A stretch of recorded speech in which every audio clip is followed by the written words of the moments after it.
So ngayon natapos na tayo dito sa Toyota Otis sa pagpapa-change oil. So ano daddy, kamusta naman yung ano dito sa PMS? Maayos naman ang pagkaka-PMS nila. Maayos din ang linis. Pwede mo pang i-view. Kamusta man daddy yung ano, decarbonize?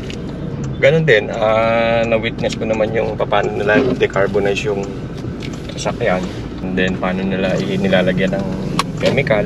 Ay yung ano daddy, kamusta naman yung driving experience? Total, bagong PMS, bagong decarbonize, may nagbago ba o ano? Mas pumino yung takbo niya.